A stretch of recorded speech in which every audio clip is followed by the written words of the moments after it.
Good morning, evening, whatever it is where you may be. It's good to see everyone tonight. Welcome out to our passage. I think it's 3 or 4. I said 3 in the name, but because I think we missed one. I think this is technically supposed to be 4, but it's 3 because something like that. Yeah, because election. So we want to welcome everybody out tonight to our fundraiser. We're excited to see you all. Thank you all for joining us. We have an amazing lineup of people that are going to be jumping in and out all night. So stick around for special guests. And we got some really big announcements for the event. But first, let's go to the man, the myth, the legend behind the whole thing. If this is the first of the live stream events you've ever been on, let's hear it from the man himself that created it, Mr. Lee Guyot, a.k.a. Astro Director. First movie maker in space after Tom Cruise. After Tom Cruise. Maybe the moon. I think the moon is still up for grabs and within like my lifespan timeline, because everyone kind of can gauge where they're going to make it. So this is really exciting. Welcome, everybody. Thank you for watching. If you are new to Passage, if you haven't heard of Passage before, it stands for Providing Aid in Science for South America's General Education. And what we're doing is we are flying thousands of pounds of school supplies, lab equipment, books that are being translated, things like telescopes as well, and STEM education resources, we call them, to underprivileged Latin American schools. And initially, when we started the project, we were going to benefit 2,000 kids throughout a few different countries. But now a few months into it, I think we're 2 months into it, less than 2 months into it, we have grown to over 10,000 students that we're going to be benefiting. The team here doesn't even know that yet, but we have over 10,000 students that are going to be receiving aid from our GoFundMe up right now, which I encourage you to donate. There's a lot of really cool stuff that you'll be able to get by donating. And that is set to happen in December 2021. And on top of that, we have an amazing team of over 30 incredible science communicators that are going to be producing professional masterclass courses, getting kids that boost, that push that they need to pursue careers in STEM, whether it's being a doctor, an engineer, an astronaut, a pilot, whatever it is, agricultural engineers, things that can better their communities as well, all over the world. And we are doing amazing things, including a documentary film that's premiering at Kennedy Space Center. We have Jake Davis with us today from the Southern Timing Foundation, which is now the official nonprofit host of Passage. And we're planning a 5K race coming up early next year that we're going to talk about as well. So thank you, everybody. I hope you'll stick around. It should be a pretty fun and eventful night. Well, I think this is a perfect way. Jake is next. If you want to do the introduction to Jake, as I think you sort of just did, was that enough for you, Jake? Or do you need more? Okay, I think I can work with that. Well, Jake, give us a breakdown. Let us know who you are, man, and what caught your attention about this. You all were telling me a little bit about the story of friendship. You've known each other since high school, and look at what you both are doing now already. I wish I was as successful as you are at that age. I wish I was as successful as you are at nearly 40. But tell us a little bit about what you do and how this all came about. Yeah, thanks for that introduction, Lee. I'll see if I can follow that up. My name's Jake Davis. Lee and I have known each other since high school. We were both in Skills USA together. He competed in television. I was in engineering. I've been following everything he's done, throughout the past few years, and he's just amazing with everything that he's done. And then when I saw this show up, Passage, I was like, I saw that and I was like, that's something that's so cool that I would love to be a part of. And I own a race timing and event management company. So I produce 5K runs and other endurance races like marathons and that kind of stuff. So I thought the best way to get Lee to his goal is, why don't I put on a race for him? So that's, out of nowhere, I just sent him a text. I'm like, hey, do you want to do this? Is this something you'd be interested in?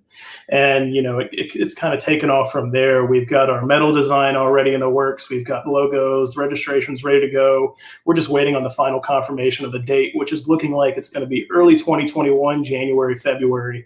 As soon as we have that, we're going to blast that out to everybody. And this, I think, is the one thing that is going to push Lee beyond what his goal is and what he needs for Passage. And with my foundation being the host of Passage now, we're now open to take in those bigger donations as a 501c3. So it's pretty cool what we're doing, and I'm really excited to see what Lee does with this, and I'm here to help him every step of the way. Awesome stuff. I mean, it's always amazing when these stories, it's like we've known each other forever, and then two big things are able to come together and do some pretty cool stuff. So let's go to the first of our science communicators that we have tonight, Abby Bolenbach. Let's go to you. Give us a little bit of your story, who you are, the things that you do, and how you got involved in Passage. And this is the first time. It's a first timer, so she hasn't been on the show yet. Let me unmute you. You have to unmute yourself, actually. You are muted, Abby. You're muted. Your mic is muted. You're muted. Hey, Abby, you're muted. There you go. Start miming. Okay. Yeah. Can you guys hear me? Can you hear me now? Yes, we can. Very good. Okay. Well, we have figured out I shouldn't get a career in miming. Hi, my name is Abby. I'm so excited that I was able to come on here tonight. And being a part of Passage is going to be one of the most incredible journeys that I have been on, and I am absolutely ecstatic to be a part of this. But like Ron said, I am a science communicator. So basically, kind of how I was introduced to this world was just really enthusiastic passion for astronomy, getting kids involved in it, being involved since I was like 12, 13, starting a youth club, doing as many things as I could, speaking to a whole bunch of different people, volunteering like a maniac, and it just got me to a whole bunch of places, and I networked and met amazing people, which took me kind of to the point where I'm at right now. I met Scott Roberts, and I'm now a Science Explore Alliance ambassador. And because of the COVID situation, I don't do in-person speaking anymore. It's just virtual. So I basically live behind this camera. And so I was doing a talk on pulsars and quasars, and the chief editor of Astronomy Magazine happened to see me and thought, hey, she looks kind of cool. This would be interesting, and messaged me afterwards, because we live in that world now. That's just so cool, the fact that he reached out to me. But anyway, we had a meeting and with the other editors, and I came out with my own show after it. So the show is called Infinity and Beyond. It's actually rocket science, and it is directed towards millennials and Gen Zs mainly, but everyone watches it. But younger people don't have as long of an attention span, so they're only 5 minutes, and we cover pretty much anything and everything, because the universe has endless amounts of topics to talk about, and I will pontificate about pretty much anything space, just because that is who I am. And so we are on our 10th, 11th episode, and that's kind of brought me into the world of the science communicators, and it's literally skyrocketed. My hair is like flying back. I'm going so fast. It's been kind of crazy, really fun. That's how I met Ron. Met you this year, and a whole bunch of amazing people, and that's how I got involved in Passage. I actually don't remember specifically how. I think someone contacted me about it, and I remember reading the email and not believing my eyes. And I thought that it was such an awesome program, and I didn't actually know that there wasn't much STEM education in Latin America. I mean, intuitively, you would think they don't have as many resources, just because we are privileged Americans. We don't have that perspective. And so I knew that objectively, but I just hadn't put two and two together. And so I figured, with my enthusiasm with kids and my ridiculousness for recruiting more youth astronomers, if I could spread that, this would be the perfect platform. And so I am going to do anything and everything possible that I can with Passage. Incredible stuff. Thank you so much for joining us tonight, Abby. And before we get a little bit further in it, we do want to remind everybody, tonight is a fundraiser. So along the bottom of the screen there, in bright yellow, you can see we are getting close to $15,000. Yeah. We have yet to have one of these where we haven't, so we're way past those goals. So we're hoping to see closer to 16 or 17,000 tonight. And we're lined up. We have an incredible lineup. So we're so happy to have everyone here. We have more folks coming later. Some faces we're sure that you will recognize. So we're pretty excited about it. And next up, let's go to Dr. Tanya Harrison, Tanya of Mars. Tanya, you're new to this thing. You've never been on TV. Nobody really knows your name or anything. You definitely don't have blue check marks on every social media platform because you're not that awesome.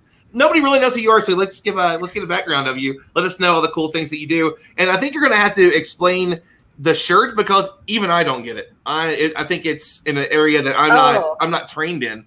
It's because I have to go up a little higher. Whoops, my chair is moving. So can you tell now if I raise it up who this might be? I got to Hadfield, so different astronauts from different countries, like the first astronauts of their individual countries. Or Maybe. Canadian. All Canadians? Somebody said it, yes. Yeah. Okay. It is all of the Canadian astronauts that have ever flown in space, which sadly there are so few. They all fit on one shirt, and then there's like the little tiny that's maple awesome. leaf at the end. Hi, I'm part Canadian. I'm Dr. Tanya Harrison. I am the director of science strategy for a company called Planet Labs, which is a commercial Earth observing company that has about 150 satellites in orbit that are about this big. And we image the entire landmass of the Earth every single day to look for a change in order to help track things like climate change and human rights abuses and things like that to try and help save the world. But most of what I'm known for, probably you could tell from I really got to get the directions right here, from my handle, most of my career before I came to Planet was actually working on Mars stuff. Over the last 12 years, I worked in science and mission operations for Curiosity, Opportunity, and Perseverance, 3 of the Mars rovers. And then the Mars Reconnaissance Orbiter, I worked on a couple of the cameras on there that are still actually operating around Mars today. I'm a geologist by training, so I specialize in mostly landslides on Mars, but also just any cool surface features that I thought were interesting while I was taking pictures of them with cameras on these different space missions. And then I'm also, like Ron alluded to, I'm super active on Twitter, trying to communicate stuff mostly about Mars, but also planetary science and space in general, because I really love space, and my goal is just to make everybody else as excited about space as I am, so I have more people to nerd out about it with. I found out about, I also do lots of other things because I just don't sleep. So I do a lot of speaking about Mars and women in STEM and career paths into the space industry, since I've had kind of this strange career path that has been in academia and industry and like working with government, but never like directly a government employee. So it's been an interesting path. I'm also an author. I wrote a book that came out this year about international memories of the moon landing, which actually includes a story from a girl who grew up in Chile. So she watched the moon landing live from Chile, and another woman, a young man who watched the moon landing live from Mexico. So it was really cool to get those perspectives and hear the interviews with those people. We actually interviewed people to get their stories for the books. I also make like space t-shirts. This is one of my t-shirts. I am writing another book right now. I don't know. I just do lots of stuff because I can't sleep. And I found out about Passage through Lee himself. He reached out to me through Instagram, I think it was. And I thought that it sounded like a really fantastic project to get STEM education materials to students that might not normally have access to it. And some of my family are actually STEM professionals from Colombia who we helped immigrate to the US about 10 or 15 years ago now. And so there was a little piece of that was also really close to my heart. So I'm really excited to see what happens with this project, and I'm really thrilled that Lee invited me to be a part of it. So definitely donate if you can, because it's a really, really worthy cause, and I'm excited to see what happens. Lovely, lovely stuff. And while we see, now it just flips everything around, and now I'm out of order, and now I'm going to move everything. See, that's what happens when you're late, Rashada. You just messed me up. It's good to see you. So next up, we're going to go to Tanya. Thank you so much for joining us tonight. We always love having you on the shows and always listen to the amazing things that you're up to. There's always something new, and that's coming from me. So you know that she's always doing wonderful things. So thank you, Dr. Harrison, for joining us. Joan, let's go to you next. Tell us a little bit about your story, who you are, what you do. Hey everyone, my name is Joan, and I can't believe that I have to go after Dr. Tanya because she is just amazing.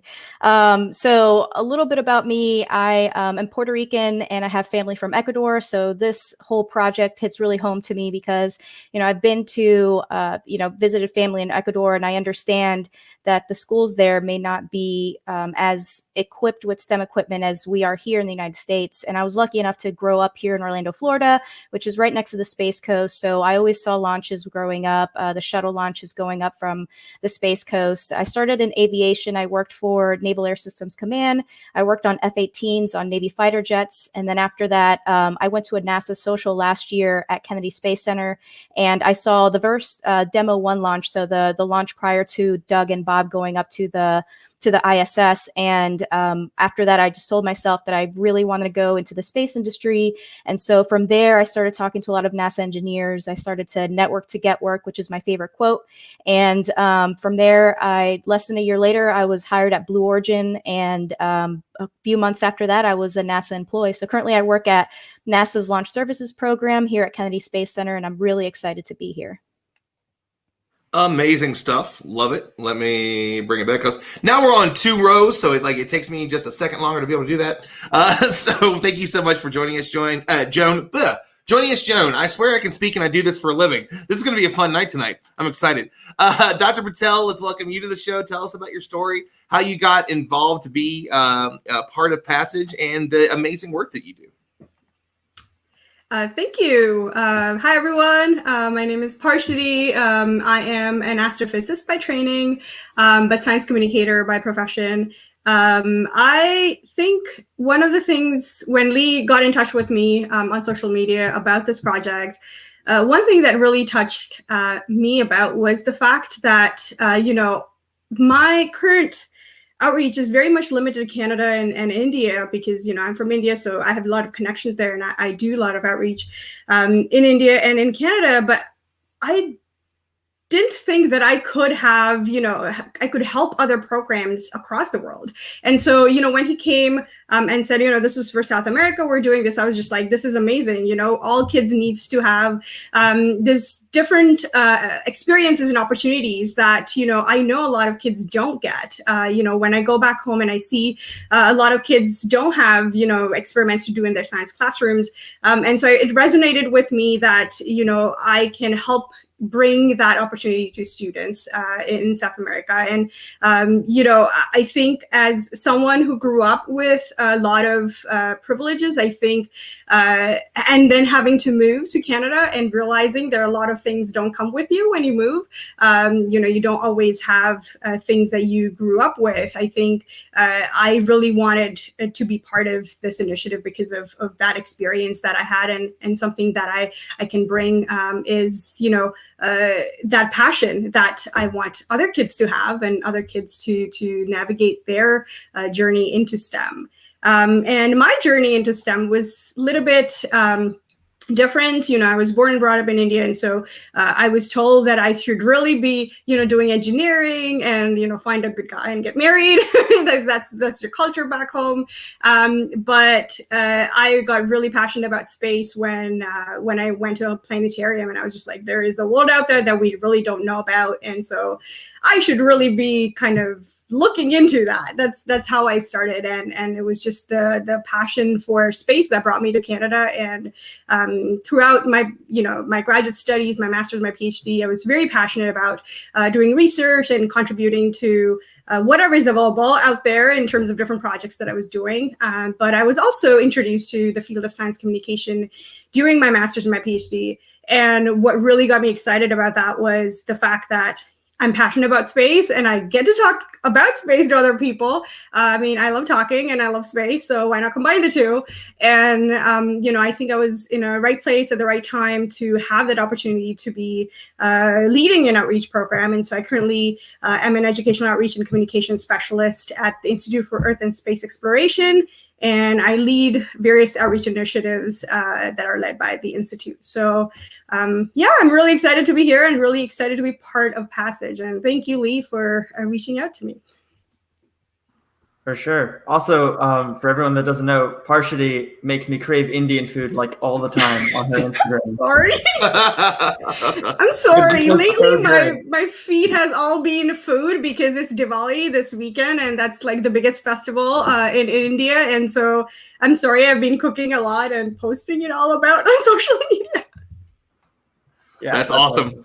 So we've gone from bread to awesome Indian food. So I think everybody's completely okay with that. And so there's a little bit of a private chat going on right now. For those that don't know, Dr. Patel and Dr. Harrison did their PhDs together. So you all going to talk about that for a little bit if you're completely okay with it, because that's the sweetest thing in the world. And then to like to come back together and to be able to do something cool like this. So Tanya, I know that you mentioned it, so you want to go first and tell a bit of the story? Yeah, I mean, I don't know how much to what there is to tell other than we were doing our PhDs at the same time in the same group. Although the institute that I can never remember the name of the new institute, because when we were there, it was the Center for Planetary Science and Exploration, CPSX, and then they became an institute after I left, and so I keep forgetting like what the name is. But it's really cool that like we did our PhDs there, and now like Parshati is in charge of the outreach department for the whole institute. So congratulations, Parshati.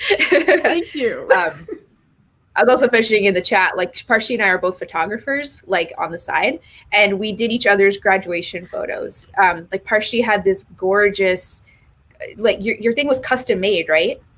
I had someone actually paint it. So I had someone paint my scarf it was Eagle Nebula because I was studying star forming regions. So it was beautiful.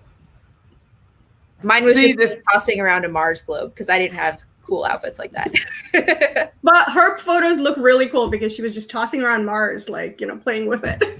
Juggling it, basically. Oh, there you go. Somebody says in the chat, can we see the photos if people donate? Yeah, I think so.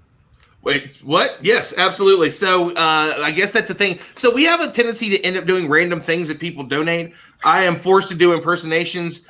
Lee and I both shaved our heads, and we raised like $2,000, something like that. I don't remember what that was. So we're always open to doing things to excite the public. We'll go with excite the public. We think whatever it is that gets people to donate. We're trying to hit 15,000 minimum tonight, and I'm sure we'll go well over that. Just a quick note here. One of our greats. Donators here, Jeff Setzer, who is going to see us at KSC. Jeff, we really appreciate you. I think Jeff actually donated more than once and through Abby's link. So that was super awesome. Thank you, Jeff. You're awesome. So love having everybody tonight. So we're talking a little bit. Obviously, we're kind of goofing off now, saying like, oh, if people donate, they'll get this and they'll get that. But there really are some super cool perks if you donate. And so, Lee, I want to jump to you real quick before we kind of hop into some other conversations tonight, because we haven't gone over that yet. And there's a lot of really cool things. And I know that you have another announcement, so we can wait a little bit for that one. But if you want to give just people some breakdowns and kind of tell them a little bit about what they can get for $5,10, up to like $5,000 if you want to be a partner, like then you get to like hang on the outside of the plane like Tom Cruise. So, I mean, there's going to be some pretty cool stuff that you can get involved in. Yeah, whoever donates $1 million will take the plane to space somehow. But well, if they donate, if they donate $1 million, I mean, we could just take $250,000 of that and put them on Virgin Galactic. So just like but a plane with a rocket engine duct taped to it. Blue Origin. Wait. Okay, is Blue Origin an option? Because I haven't heard a price range for them yet. If you donate $1 million, I'll make a medal out of you for that. Perfect. Yeah, but what were you saying, Joe? Like. I was going to say, there's no announcement yet, but it's in the range probably. There we go. Okay, Blue Origin then. So we're going with Blue. Sorry, friends at Virgin Galactic that might be listening, don't yell at us. But Lee, we'll go back to you. For sure. Yeah, no, that's awesome. But yeah, so there's a lot of different things that you can get by donating, and I highly encourage you to check it out. We just posted the fundraiser link in the comments on the Passage Facebook page, so definitely check out our fundraiser. You can actually see the link scrolling by right there ever so slowly. So for $10, you get to watch our documentary early. I was just talking with the team. Ron went to go get a drink while we were talking about this, so this is news for Ron as well. We are hoping to send a lot of our team down there to Latin America, to various countries, to join us and the volunteers on the ground in bringing supplies, setting up classrooms, and doing STEM workshops with these kids. And we're going to be capturing that on camera for our documentary film. That documentary is premiering at Kennedy Space Center on June 18th, 2022. We already have a date. NASA confirmed it. And there's a lot of really cool stuff, if that's not amazing enough already. And that's just for $10. You'll get to watch the documentary early before everybody else gets to see it. for $25. The amazing panelists we have on today, as well as a couple other, a few other science communicators, we're hosting a Passage Masterclass, which is a giant library of videos that will give everyone an outline of how to pursue careers in STEM and what a lot of us get to do, whether it's being a rocket scientist or being a science communicator or being some sort of engineer or a computer scientist. Another one of our team members, Aaron, he's actually in the process of working on an ASL glove.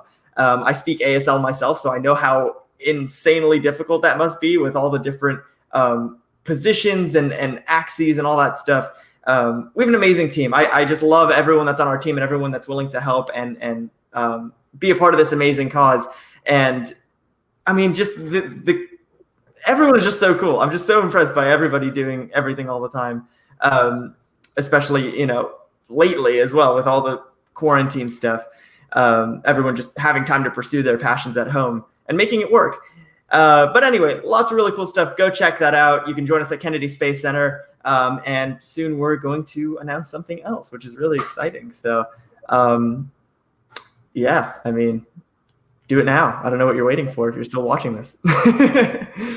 Absolutely right. And I mean, there really are so many cool things. And and the cool part is like the master classes here. And so, Lee, there is a confession that about all of us want to make to you. Not a single one of us have started on those master classes yet. Like 8 people on doing my show 2 weeks ago were like, Micaiah hopped in and like me and Abby were talking about it. And we're like, wait, started. Oh, wait. You know, the person that started on it because she's the type of person to do so is Tanya. Tanya, yours is like done. Your master class is like finished.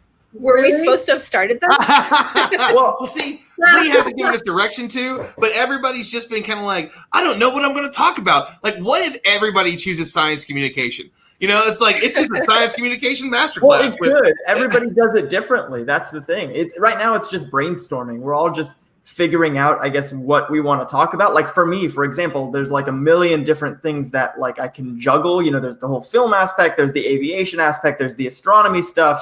For those of you that don't know, I used to work at a planetarium. And of course there's science communication, which is kind of encompassing all of that and using video and aviation and astronomy and all these different weird things that I'm doing with my hands to communicate science. So it could be anything. We're kind of just brainstorming right now, and once we get closer to our goal on GoFundMe, we're going to start actually doing pre-production and writing these classes and getting them produced. Hopefully by the end of the summer, we'll have the library complete. And just a quick note, if you haven't noticed, too, on Lee's left, on the screen left, there's Bob Ross. There he is. That's what I'm talking about. So this is actually my Bob Ross will come back to the dead and donate a painting if you give us $100,000. Bob's everywhere. Bob Ross. He has books and I mean the whole all of this is Bob Ross right now. Nice. You can't really see it, but I've had people ask me for years to go as Bob Ross for Halloween, and I just have never had the chance to grow out the fro quite that much before it drives me crazy. So Bob Ross. No, it's Bob Ross. Oh my God, shut up. Leave with the dad jokes. Thank you, sir. We appreciate it. So, I mean, honestly, we have such wonderful folks on here tonight, and this is kind of something I want to talk about a little bit because I don't think anybody here had an easy path to education, even with all the things that we normally, are afforded living here. Dusty Hassens on Twitch just said, my weekends are filled with Bob. How can you not love Bob? If you're not feeling good, man, put Bob Ross on. That's just the coolest, and it's a cool story if you don't know about it. Apparently, he was a drill sergeant or something of that nature when he was in the military. And so when he retired, he said, I never want to do anything like that again. I never want to yell at somebody in anger. And then talk about a switch. I mean, I made a pretty big, 180 from my previous career to now, but holy crap, that's impressive, man. To just become that, to think that was in him all the time. And then he just shared that with the world. It's just one of the coolest things and coolest inspirations. But, I think that we've all had kind of our challenges with education. I mean, Abby actually may beat us a little bit because she was homeschooled, and that's the reason why she was probably ahead of everyone. But I know that there probably had to be some there. So I'll go to you first and then kind of go around the horn. And I do know we have a few other SciComms that'll be coming in later. We're probably going to go well past an hour. We normally do. So for those that have to go when you have to go, we understand. But there's 4 or 5 other names that we might see pop up tonight. But Abby, we'll go to you first and kind of share with us a little bit. About my experience with homeschooling or just your challenges with go to public school? Well, being able to dodge public school was probably a blessing for you. But I mean, just the challenges that you still had. I mean, obviously, wonderful parents that were and are open to your education and promoting that. But there's also going to be some challenges to that as well. So I know that we all have them. Yeah. So if I had gone to public school, I would be a completely different person than I am right now. I would probably be in choir or doing something else. I might be doing maybe accounting. I would have been a totally different person because somehow I and my parents managed to balance so many different extracurricular activities in my schooling. So basically, I've been homeschooled almost my whole life. And so that has been a huge luxury because I was able to study Latin. I got to do, Greek mythology, really just random things that I was interested in or passionate about. And if I would flip-flop, that would be totally fine. Of course, I had, the fundamental classes that you need to take to, grow as a human being are required, but there are also kind of frivolous things, and one of those was astronomy.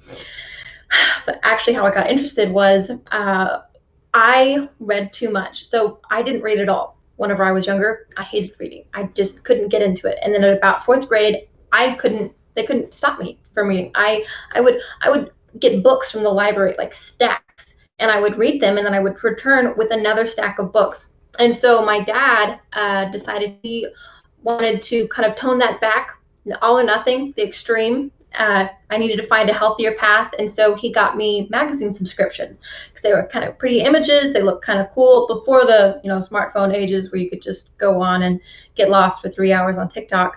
I would get lost in my magazines, and so of course I was a total nerd, and I wanted National Geographic magazines, and so there was one for kids, and that's when I saw the Hubble-filled images and the one with the 10,000 galaxies. And I knew right then that that's what I needed to do. I needed to study astronomy. And whenever I saw that image, I was convinced I was going to go into paleontology because I was, all dinosaurs, dolls and dinosaurs, the balancing act. Because at that same time as well, I was dancing. I was a ballerina, tap, any type of dance that I could move to, really, and then also musician. So it was like a complete juggling circus, and it would not have been possible if I had not been homeschooled. So that has been probably the biggest blessing of my entire life, because if there was something that I got stuck on, I could focus on it. If there was something that I, just got like a snap, I would just skip over it. It was great. Thank God. Thank God. Otherwise, I probably wouldn't be as passionate about physics, because in public schooling, they don't make it as available or entertaining or inviting for girls. And how I did it was learning that it was okay, that girls could do it, girls could achieve it, but it was a personal growth thing too. There was a specific course like for confidence for girls in math, and that saved my ass, really and truly. But otherwise, that's basically been my no cussing. This is for families. I'm just kidding. They don't do the X. We don't do the, yeah, we're gonna have to have like a buzzer. I'm totally kidding. I'm just playing. What was that? Who did that one? That wasn't me. I promise. That wasn't me either. Lee, was that you? Definitely Lee. Oh, Lee's not me. Lee, it absolutely was Lee. So I sorry think to it interrupt. was Lee. No, I think it was you, Ron. It had to have been you. You were the one that heard it. You were the one that commented. That had to have been you. It was totally Lee. I saw him on mute. Like, well, you have to realize, like, Lee thinks he can be sneaky, but I can see everybody on my screen. You can't see everybody else, but I can see everybody, and I saw Lee unmute. So, Lee, you are the guilty party. You're fired. I'm just kidding. Back to Abby and Abby's awesome story. Oh, back to me? Okay. I could do a little dance for you. No, but that's part of the reason why I did my youth astronomy club, because whenever I started getting interested in astronomy and kind of stepping out there after I did years and years of research just to that has kind of been my modus of operandi my entire life. If I do something, I am going to be the best in the world at it, or at least that's my mind frame. That's the mindset, and that's the goal. And so that's how I approach anything. And so I was like, oh, stars are cool. Let's know everything about them. And that's pretty much what I did. And I found an astronomy club in my hometown, and I joined it. I think I was about 12. And out of 40-ish adults, there were 2 women in the group that weren't wives. They were there because of their own interest for astronomy, and no other kids. There, I found out later there was one other child, but she didn't attend that much. So basically, I was like in a completely different sea, thrown in without a life vest, and I just learned how to swim on my own. And after a little bit, and after a while from being there, a couple people took me under their wing and saw that I was very persistent and I was not going to back down. And I obviously was invested, and I wasn't going away because I was a pest. I asked a ridiculous amount of questions, and they saw potential, and they helped me. And one of my main mentors and I started the youth group because I knew there were other kids out there that were like myself, but because we didn't have a youth astronomy club, we maybe have like 2 science clubs here anyway. It's just not available. And so I didn't want that possibility to just slip away and be gone forever, because that's pretty much the situation with the whole US. There are no astronomy clubs that aren't affiliated with the school besides ours that I can find still, which is great, for us, but really sad for the rest of the country. This just goes to show how much we need to evolve our STEM for our kids. Man, I hope in 20 years it's around every street corner there's going to be something. I just hope and pray. But that's how I started our youth group, and we've got like 30 members now. So it's really hard to reach teens, but the majority of them are about 8 to 12 and 13, which is, the growth stage. That's when they're so awesome. And that's whenever they kind of get interested in what they're going to do for the rest of their life, or at least start that path, which is really important. Wonderful initiatives, and 1 degree initiative so young is impressive to say. Like, can we give back? Can I give back in a way? And that's not something that you see so early. I was fortunate when I was 18. I got into fitness, like bodybuilding and stuff, and somebody in my life at the time started one, and I was able to be a part of it. It was just one of the coolest experiences ever. You can't tell there, but if you ever like check it out, like Abby does like crazy stuff. She does what is it, like the crazy 4-mile obstacle course that you do? Yeah. It's crazy. Yeah, it's a Conquer the Gauntlets, and I am not one that should be like the poster kid for it. There are some people on there that aren't even recognizable as women anymore. They're so buff. But it's like just because I don't dance anymore. I do pretty much like yoga and regular workout things, and I run every so often and roller skate. But when I get the chance to do obstacle courses like that, I definitely do. And they're the hardest thing I've ever done in my entire life. And I remember passing someone on one of them, and they were on their 3rd round. Okay, there's like 24 obstacles and in like 4 or 5 miles. Took me like an hour and a half, and they were on their 3rd time. 2nd time, if I did it the 2nd time, I would be dead. 3rd time, I would want to be checked into a mental institution. I don't know how, but people do that for a living, apparently. So it's super funny that Dr. Patel hopped in and was like, roller skate. Like, it's funny you mentioned roller skating because that's kind of our thing too. So everybody here has this. Well, everybody here has a. Go ahead, Abby. Yeah, I used to roller skate like, I don't know, in late 90s, early 2000s. Back home, I was a national player in. That's awesome. Back home in. Wow. That's incredible. Wait. Everyone's like, what? Okay. Wait. This is an awesome thing. What other features do you have?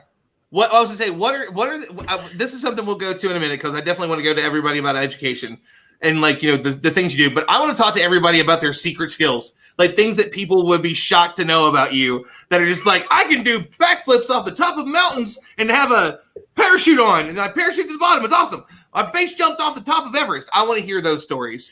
Definitely in a bet. But while we're talking, well, I did. Abby's like, what? And Tanya's like, I've definitely done that before. Tanya's done anything you can imagine and has done it. I mean, she's been like, it was a challenge for me, but I did it because I'm awesome. I do whatever I want to. But Varsity, I want to go to you next about some of the struggles that you had in education. And it doesn't matter. We're talking about anything from in school, something that, was it math that was tough for you, all the way up to your PhD, anything that you had to deal with there. I definitely want to talk to you about that. And then we'll go to Dr. Harrison. Sure. I think one of the things I would say for me it's very different because I did my schooling in India, and it's very different than what it is here. The way of instruction, the way of teaching and learning is very different. So I think even though I did not come to Canada or to study abroad until my undergraduate degree, I actually struggled throughout my K to 12, everything. I was struggling throughout, all the courses that I was taking. And I think the reason for that was that even though I loved space, I couldn't find anything about that in any of the courses that I had to take during my school.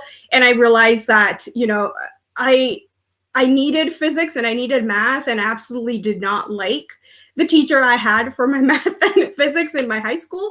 But I knew that I needed it. And so, I think my struggle was that, I don't like the teacher. I don't like how they teach, but I need to know these things. And so I think I made the point to just learn myself. I think that was the thing I ended up doing. I asked, I had a lot of cousins who were elder to me, and I'm like, okay, you did your physics degree, you are going to teach me physics. But it was very much like a struggle to try to understand what I'm going to need to do, a bachelor's or a master's, a PhD in physics or astrophysics, and then at the same time trying to figure out what resources I had while I was living there to learn those. So I think one of the things that I came with when I came to Canada was that, I need to ask people. I need to ask people for help. And that is something that was very hard for me initially because, again, with moving comes culture shock and language barriers and things like that.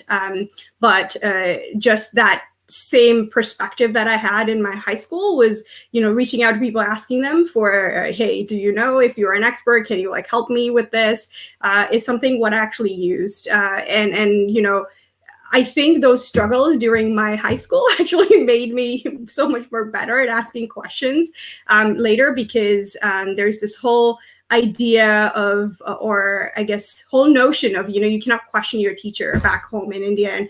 And so I could never ask any questions, and I could ask questions to my cousins and people who were, guiding me or tutoring me. I couldn't really do that in school. And so, I brought that perspective with me when I came here, and I think I still do ask a lot of questions. So I think it has worked out well. I mean,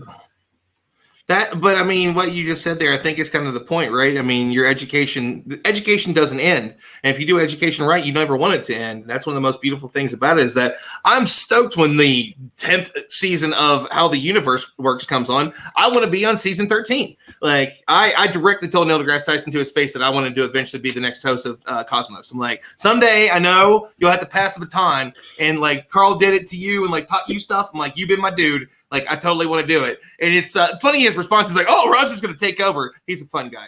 But yeah, it's still that's kind of, a goal for me. I'd love to be able to do that because I can do a pretty good Neil and Carl.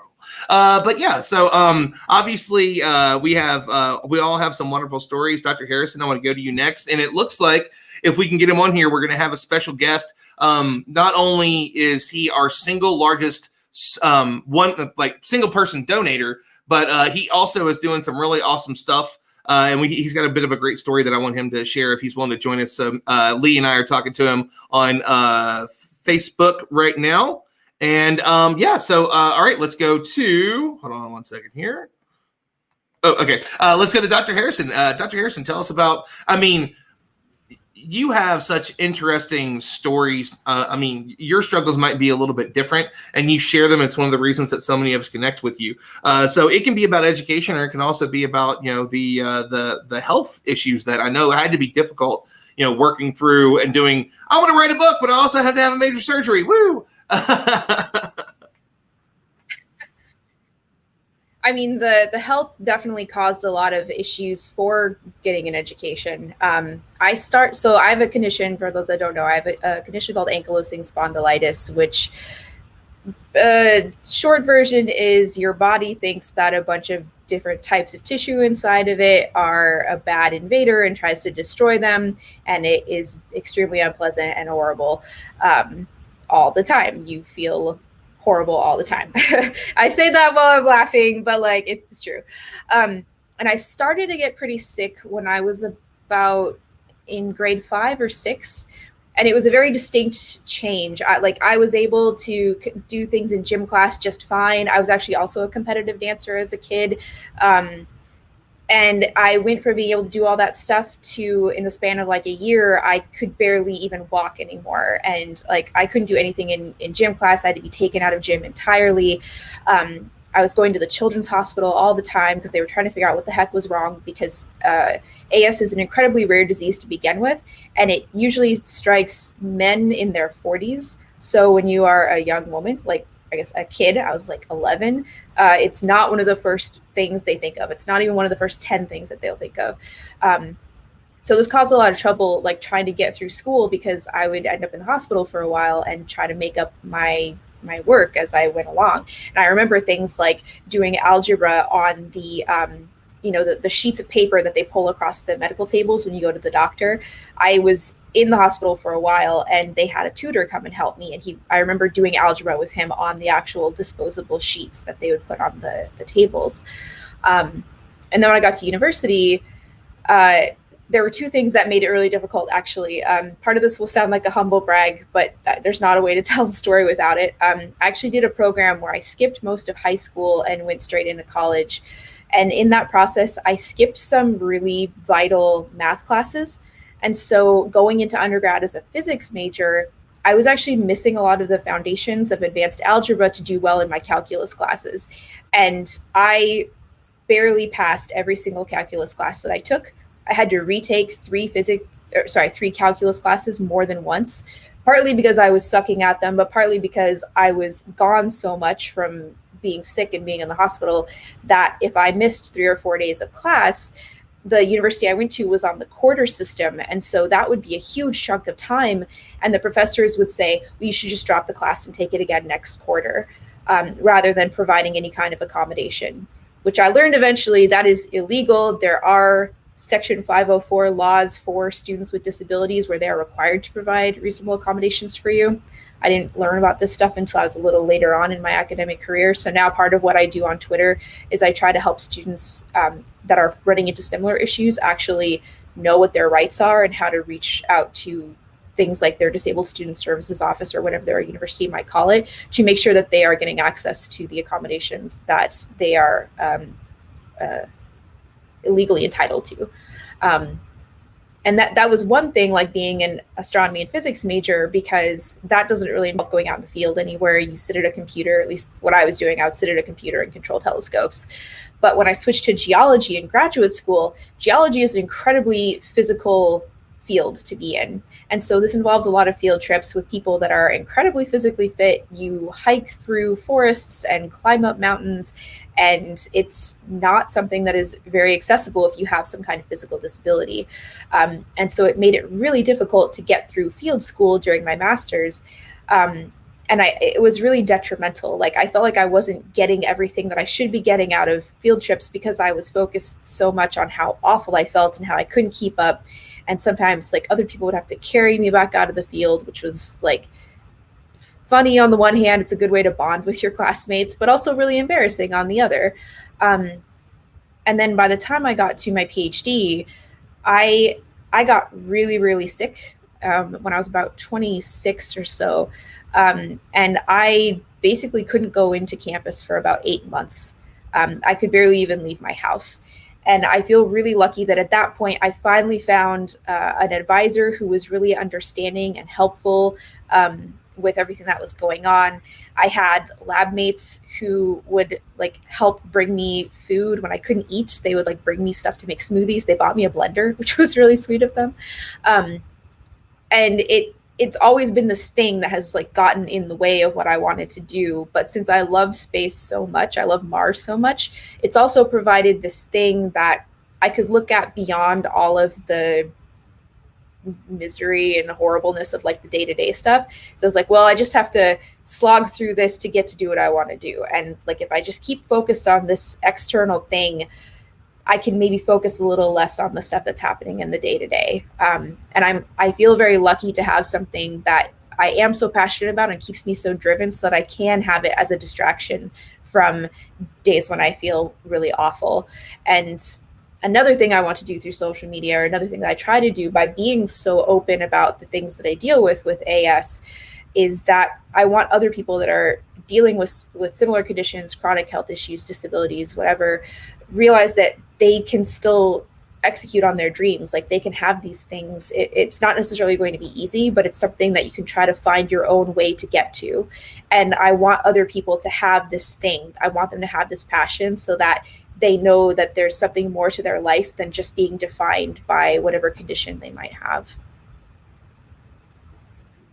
I've literally watched everybody's faces during that, and everybody's faces has just been like, well, it's awesome. Like, everybody was just like, that's the reason why. So if you've never, there's a now famous speech that Tanya did last year at SEDS, and I wish I could have been there this year in person. And by the way, you're I saw you at the end of the set of SEDS Space Vision this week too.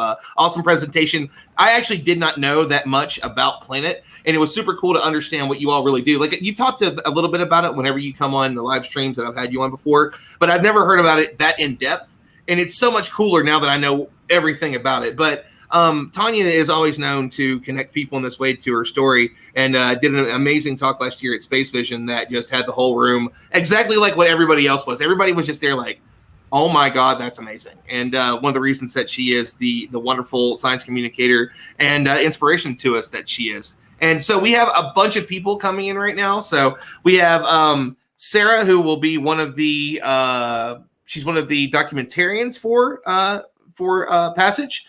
We have Mac Malkawi, who was our single highest donor, but also is doing a similar amazing program for Arabic-speaking students and in the Arabic language. And then Micaiah Eustace, who is another one of our super awesome science communicators. So right now we're talking about the challenges of what people have to deal with when they're going through education. So Joan, I want to go to you next. And then after that, Abby, I believe that you had to leave at the top of the hour. So I'll give you a chance to bow out after we listen to Joan's story here. Okay. Are you okay to stay a little longer? Yes, no? Oh, okay. All right. Just let me know. We got the private chat going on. There's like 6 of them right now. I'll get to that in a minute. Joan, let's go to you first. Yeah, I keep going after Tanya with her amazing stories. So I don't know if you're like purposely doing that to me, or just how it goes. But it was just in order. I swear it was not on purpose. I'll put you. I'm so sorry. I'll put you after Lee next, because Lee is always kind of like, I don't know what to say near the end. And he just kind of fizzles off. So I'll give it to you. Honestly, everyone has amazing stories. So anyone that I go after is just going to be like fantastic.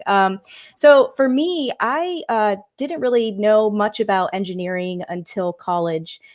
Growing up, I grew up in a very Latinx Puerto Rican family. So a lot of the stuff that we were taught is, being a doctor and being a lawyer would make you a very successful person when you grow up. So the whole time I thought I wanted to be a doctor when I was in high school. And throughout, and by the way, hidden talent, I'm a clarinet player. I used to be in all county and all state, and I had a college scholarship playing in band. So that's like my music side versus the science side.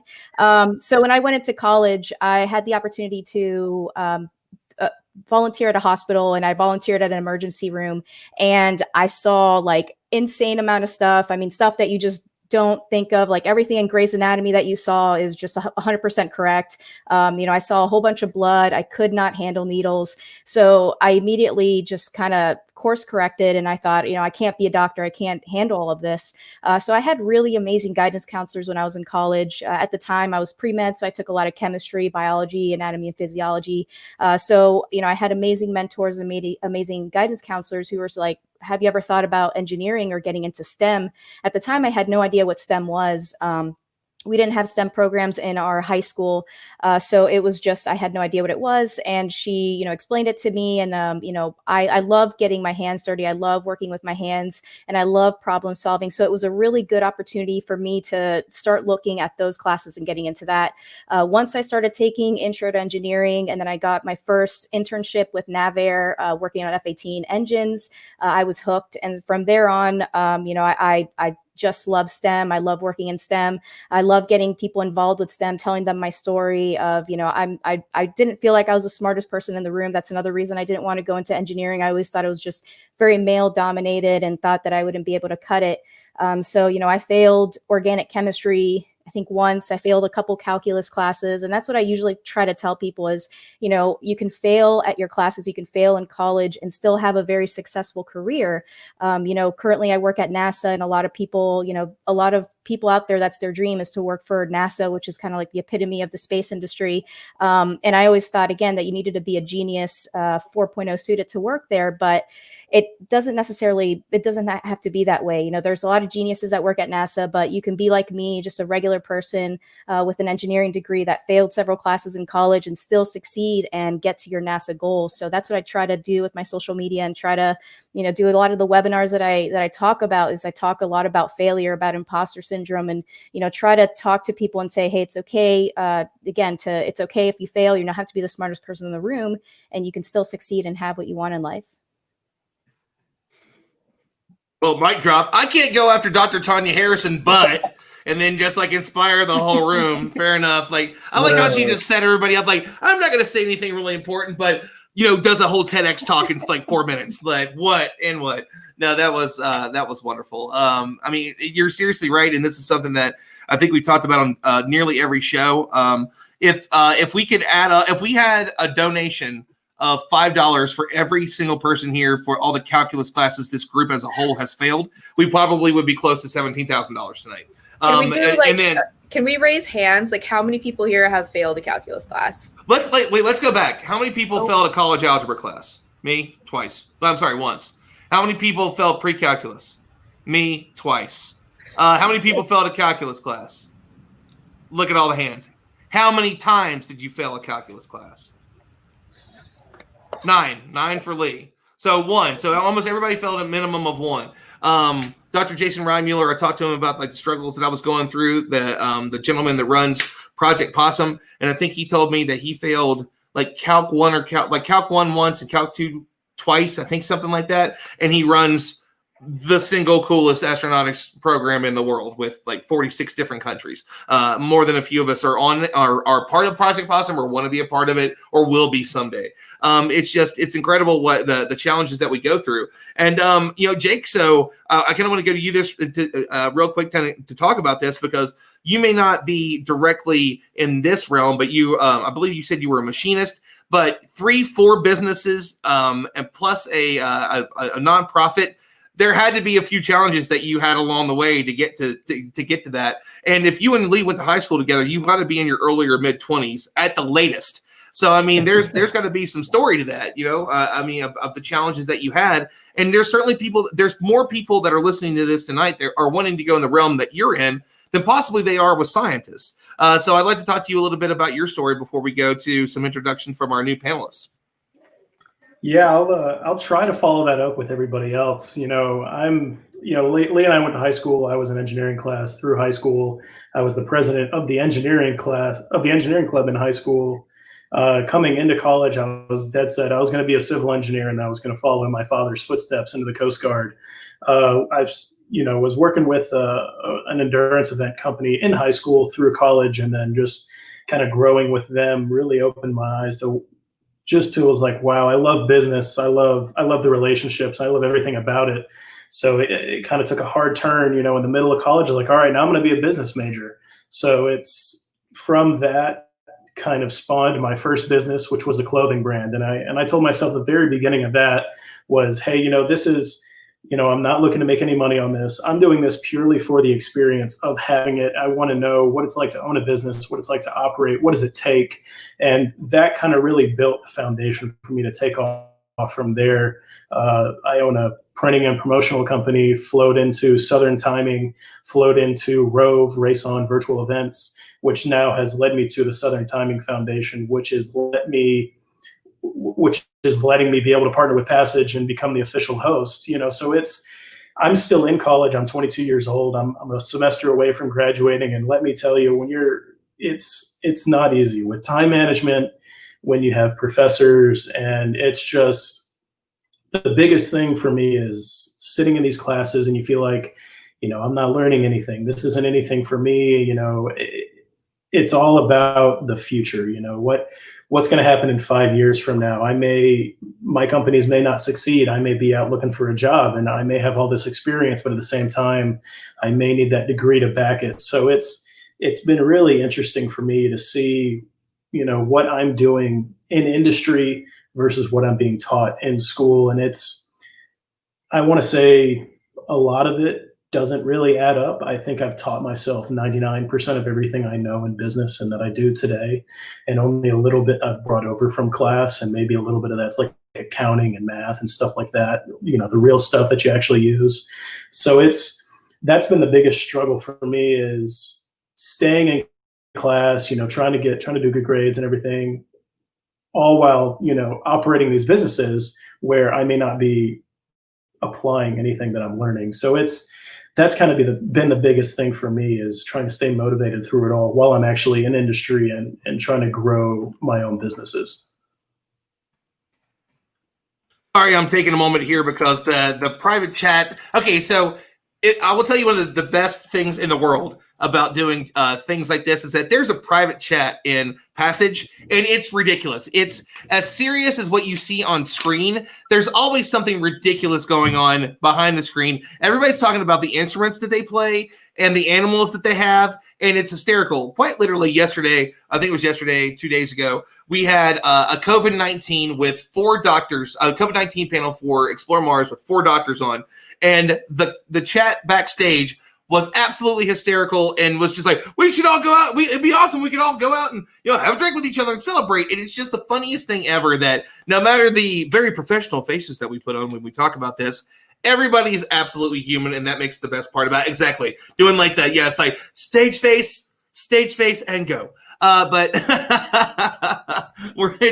it's always fun. So if you ever see me delay, normally I'm pretty on it, but that's the reason why. And Jake was just breaking it down in all these amazing ways. And then I'm harmonized with dogs. Like, I don't even know how we're going to bring that into the conversation later, but that's the kind of stuff you can find in the second hour here of our fundraiser tonight. So I want to go around to the new folks that have just joined us. And so I'm trying to figure out the best way to start it. Sarah, you were first. So Lee, you want to talk a little bit about how Sarah got involved, and then we'll go to Sarah and talk to her about the cool stuff that she's doing. Yeah, definitely. And first of all, as we're in our private chat and we're kind of checking out social media and everything, so for everybody watching, definitely comment below, chat with us. We're here, we're watching, and definitely just say whatever's on your mind. We'd love to put it on the screen here. I know Ron is in managing that realm, but happy too. Love it. That's what it's all about. As you can tell, it just made me pink. Which doesn't match Bob Ross over here. Yeah, so Sarah is amazing. We recently got in touch through Graham Lau, who's another one of our amazing team members, the cosmobiologist. And Sarah's done some amazing SciComm work in the past, and is now helping us with documentary stuff, documentary logistics, and potentially will be joining us as well in Latin America with just coordinating the documentary stuff. So I'll just turn it over to Sarah. She can talk about what she does, how she got into SciComm, and I know she's a huge adventurer herself. So take it away, Sarah. Sarah, we'll go to you. And you are muted, just so you know. And nice to finally see you face to face, Sarah. We talk all the time. Good to finally see you. I had a panic moment when Lee was like, hey, do you want to come on? And I was like, what's the most professional looking room in my house? Oh no.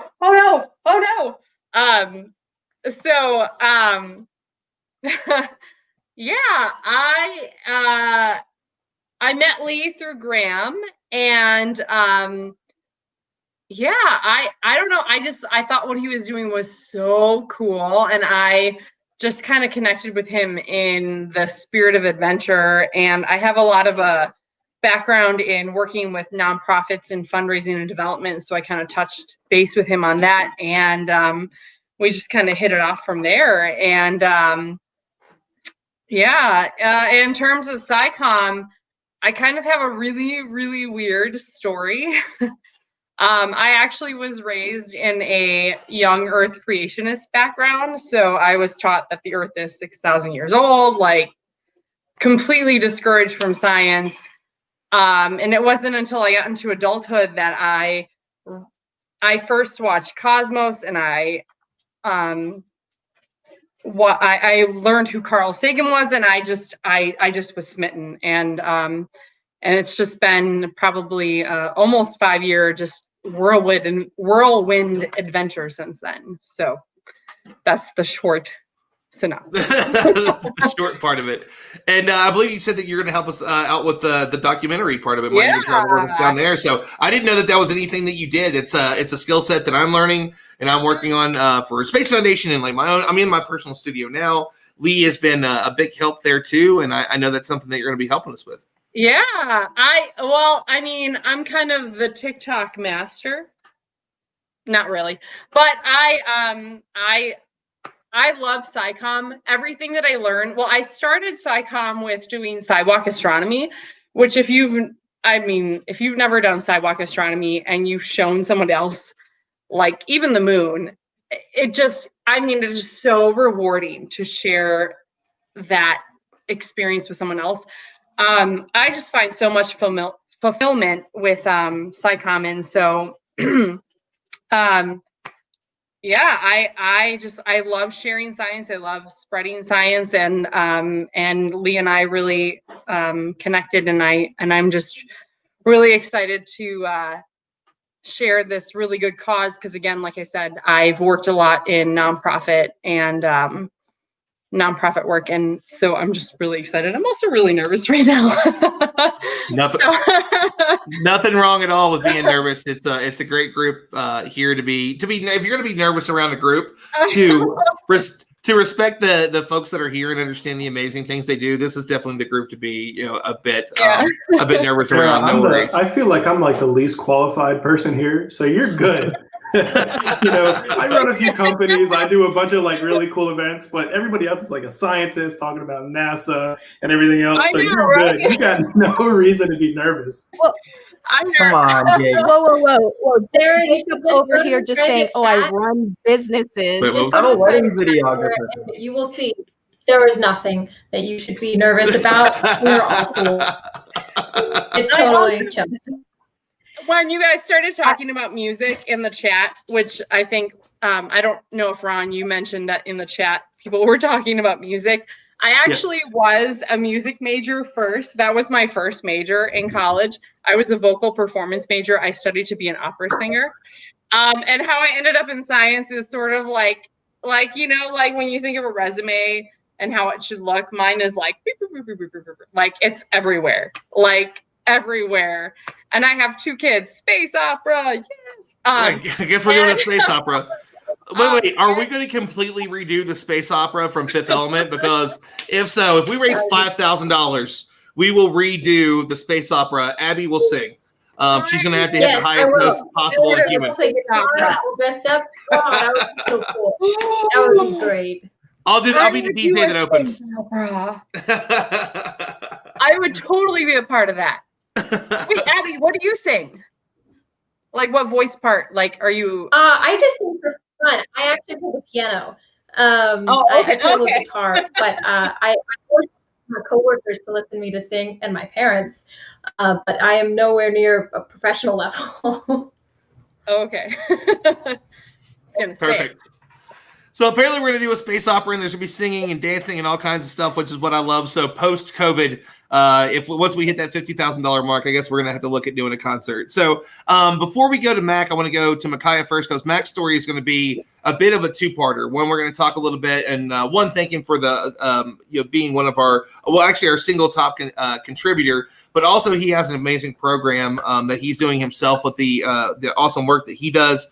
And I was so thrilled to be able to get him and Lee in contact after one of our shows. Lee is always doing awesome work, and I love that Mac watches every show that I do, as busy as he is and as awesome as he is. So I was so glad he was able to be on there. But Micaiah does all kinds of awesome things. Apparently, she's going to steal the quote that I put on Facebook the other day and put it in a song. So I'm super jacked about that. But Micaiah is one of my favorite people, and I'm glad she was able to join us tonight. So Micaiah, tell us a bit about yourself, all the cool things that you do in the space and science world, and also how you got involved with Passage and a bit of our team here. By the way, this is only like an eighth of all the science communicators and people that are involved in this. Mm-hmm. We can only fit 10 at a time, though, so each one has new people coming in.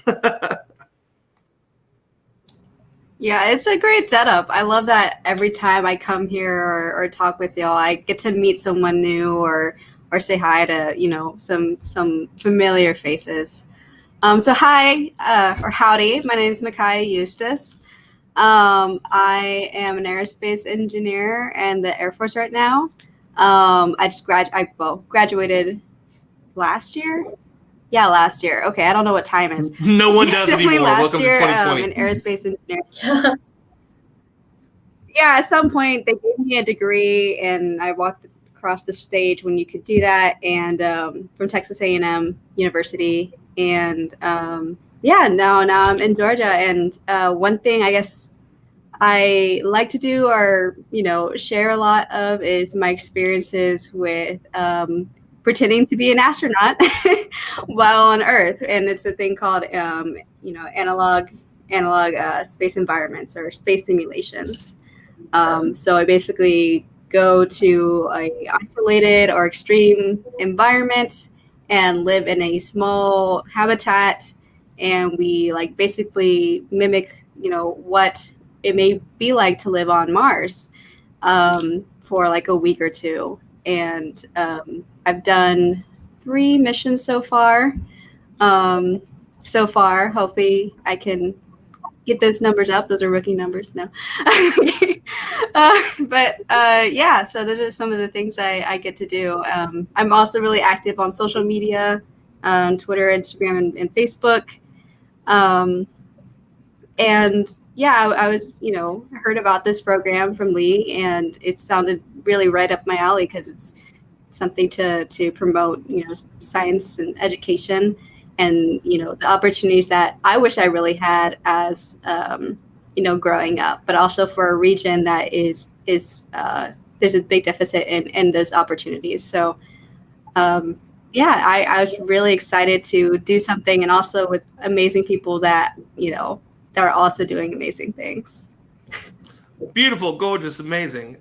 So before we go to Mac, Mac, let's do a quick intro for you, and then I know we got to bow out a few people, and then we'll get into depth about all the cool things that you're up to. So let's go to you first. I want to hear, let everybody kind of hear your intro and some of the awesome stuff you do, but we definitely want to go in depth with it and kind of talk about the new development of what you're up to, and kind of tell your story, and because it's awesome. It really is awesome. Well, I don't want to bore anyone. I'll say the fun part. I'm just a businessman by day, superhero by night. So that's kind of how we all are. But I really like how I think it was Loretta Whiteside who said, space and science and STEAM and space specifically is one of the coolest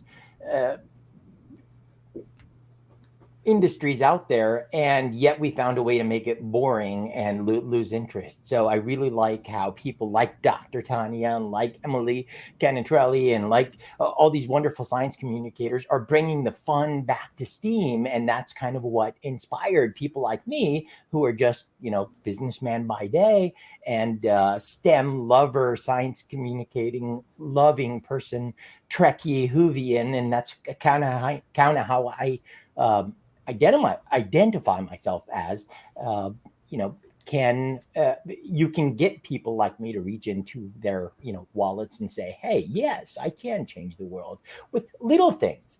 For example, I was at the IAC 2019 last year, and I just got a tweet from some science communicator I follow of saying, hey, find me and get a little Mars sample return mission, little thing, and tiny little fun things like this. So I grabbed this little thing from Dr. Tanya Harrison, which is a technically you weren't correct. You said it's called a Mars sample return, but it's not a Mars sample return until you get it back.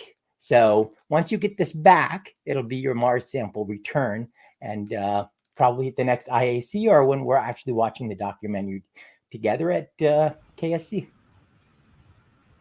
But then you don't get to see what your Martian fortune is. Oh no, I've been holding on to this just so I can say that joke, but this is the first time I've seen you since. Oh. So how long have you had it? How long have you had it, Mac? That's awesome. But Mac, how long have you had it? Sorry, thank Lee everyone was for asking. inspiring people like me. I mean, I don't belong on this panel, but I'll be the fly on the wall, listening and learning as and thank you for continuing to inspire everybody. Well, we love you, Mac Attack. I do know that we have Tanya. Do you have to go now? Was that correct? Are we at your time, or do you need? Yeah, I've got to pop off. Sorry. No worries at all. If you want to give us just a quick outro, anything to inspire folks to follow you, check out your book, let them know where to donate, so that way we can hit 15,000 tonight. Whoop whoop. Yeah, sure. If you want to find my book, I forgot, it's on the bookshelf right behind me, and read about some of the stories of some folks from Central and South America about the moon landing, pick up For All Humankind. You can get it at forallhumankind.space off Amazon, or if you want to support your local booksellers, a lot of them have it lately too. Or if you ping me on Twitter, if you send me a DM, I'm at Tanya of Mars. One of these days I'll get the directions correctly. You can get one from me directly and I'll sign it and write a little poem in it for you.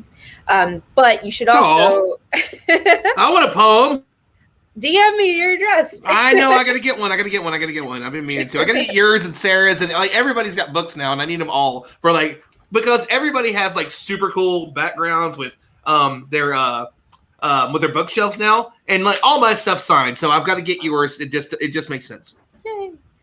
Well, and then everybody should also donate. Again, gosh, yeah, by the time we do the next one of these, I'll remember to mirror the directions. Remember to donate at the GoFundMe for Passage so that we can get all these STEM materials to kids and we can get these master classes produced so that we can teach more people about STEM all around the world. And thanks for tuning in, everybody. And stay tuned for everybody else that's here. Don't leave just because I'm leaving. I think Abby has to do as well. And Dr. Harrison, thank you so much for all you do. It's like I mentioned earlier, you rarely ever say no, and I think it's only because you were asleep and just didn't see the message to say yes. You do so much for the community.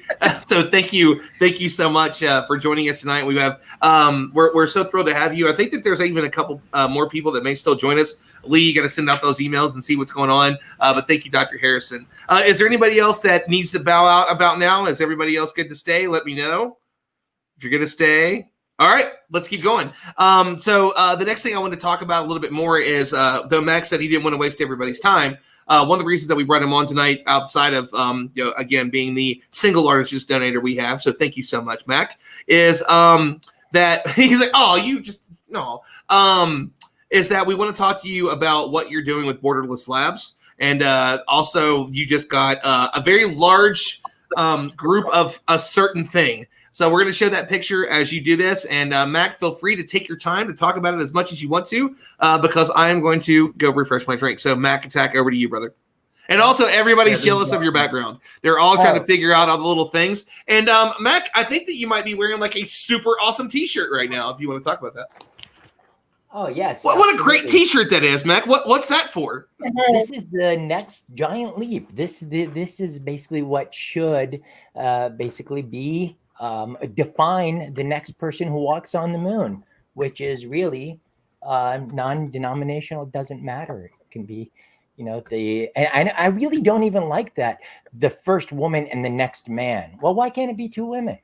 I mean, why can't it Yeah, be what's up with Jessica that? Meir and Christina Cook again, or something like that, and McLean, so or Mars for that matter. Okay, so I will say this: I've heard the reason why they said the next man was that it could possibly be the first woman and then the first person of color, but could be a man. So that way, like it might be like Jessica. So that way, we're hitting. I mean, you could possibly hit both of those with 2 women, of course. But that's the way that I've heard the rumor of it was kind of a bit of the goal of that.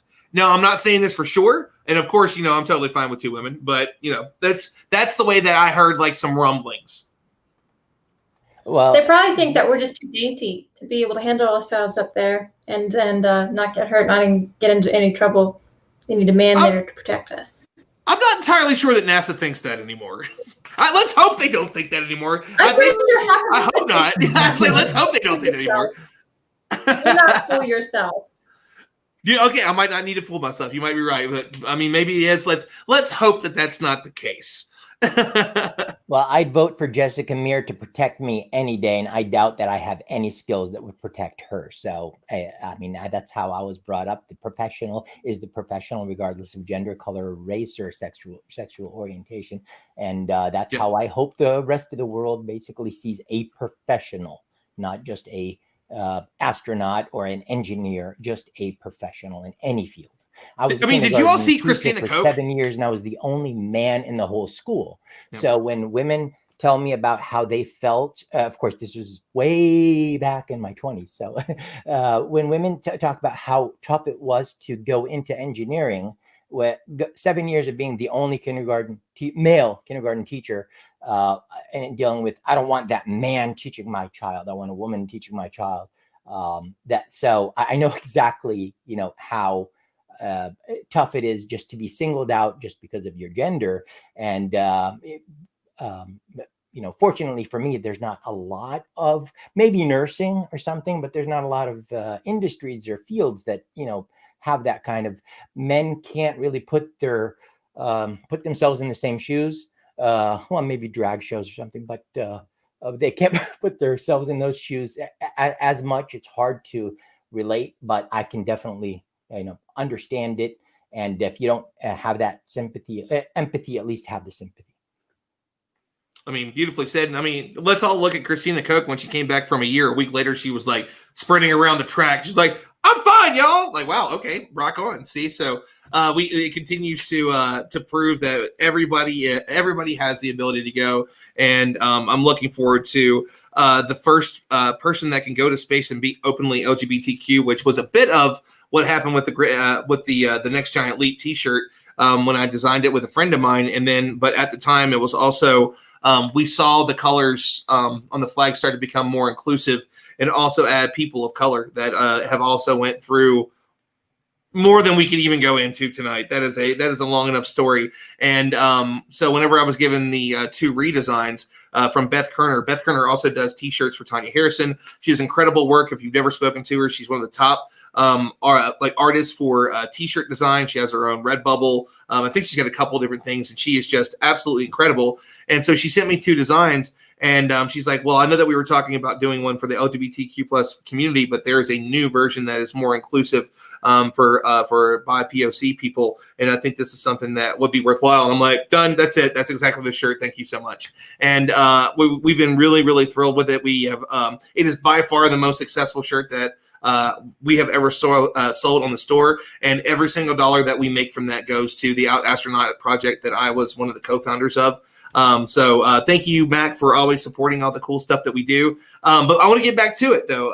Enough about that awesome organization I work with. That'll be an entirely different live stream. We'll definitely talk about that more in the future. But Mac, I want to talk about Borderless Labs, what you're doing, and your recent acquisition of a whole lot of cool things. And we've even got an awesome picture that we're going to share. So give us the breakdown of it, why this matters to you.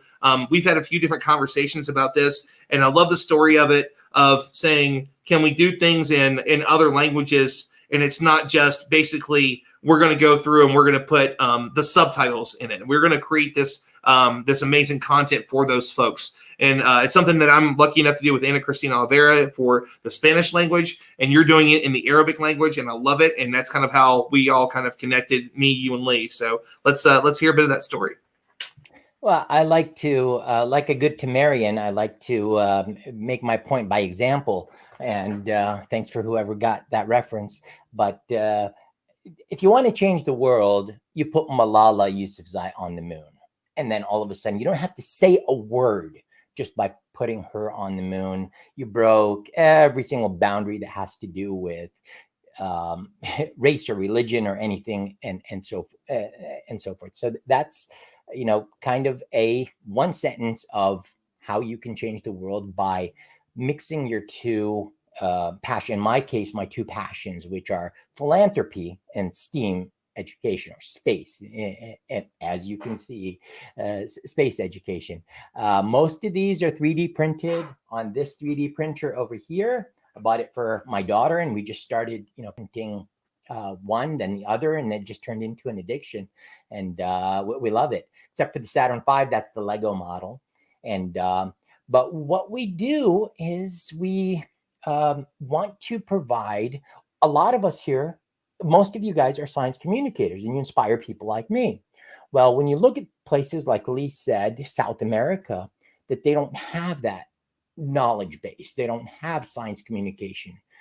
They all have probably smartphones, and they have tablets, and they have computers, but there's no content for them. And when I was on a philanthropy project in the Middle East, I noticed the same thing. We were going to give aid, and I noticed, well, why can't I give science education as aid instead of money and food and shelter and so forth? So I started a company called Borderless Labs, which is, you know, providing educational, online educational content and building maker spaces, maker facilities for underprivileged places around the world. So basically, I'm doing what Lee is planning on doing, and we've already done that. We have 5 programs going on in refugee camps, in Syrian refugee camps in Jordan. One of them is an Iraqi refugee camp, and one of them is just a poorer area in the country of Jordan. Reason why I mentioned Jordan, because that's where my heritage is. That's where my roots are, I guess, and that's where I figured that's where I could start my philanthropy projects. I recently hired one of your science communicators, Yumna, and she's starting to do projects in Urdu and Pakistan. And so when you introduced me to Lee, and I watched his video, and he saw my video, and I'm like, oh my God, this is a copy paste. We're doing the exact same thing. So when you not only share the same vision, but you're also doing the exact same mission, then you're really, you know, reaching out, you're really connecting. We're completing each other's sentences. So even we were saying, I'm a scientist, traveler, and filmmaker. And he was like, yeah, I'm a scientist, I'm a pilot, science communicator, and filmmaker. And it's like the same thing. So it's amazing how you can just, you know, thank you, Ron, for making this connection. And once you made that connection, you know, I said, wow, Lee's doing exactly, or is planning on doing exactly what I'm doing. And it would be a shame for him to go through all the failures that I went through and all the hard time and money and energy that I wasted or the experiences that I've learned that I wouldn't want him to repeat the hard way. And, you know, I felt I would do you a disservice if I didn't at least provide some of that experience and some of that knowledge, and hopefully some of the equipment. So hopefully helping with whatever I can monetarily. And what I have noticed is that most of these kids you're going to see have never seen a telescope. They've seen them on TV, they've seen them, but have never looked through a telescope. And everyone on this panel, and probably everyone, you know, watching live right now or later on in a recording, probably remembers the very first time you looked through a telescope and you saw the rings of Saturn, or you saw the Galilean moons, you know, of Jupiter, and the awe moment that you had. I've seen 70-year-old people look for the very first time into a telescope and just get blown away. It never gets old. So I figured, well, there are an awful lot of attic and basement telescopes out there in the world that never get used. Well, why don't we use those to utilize them and put them in places that will get used? And there they are right now. So I bought over 80. exactly 80 just small telescopes that anyone in our communities would probably just laugh at, because what can you see with a small telescope like this? So I was one of those people who used to laugh at those telescopes until I ran across this book right here. This book right here. There we go.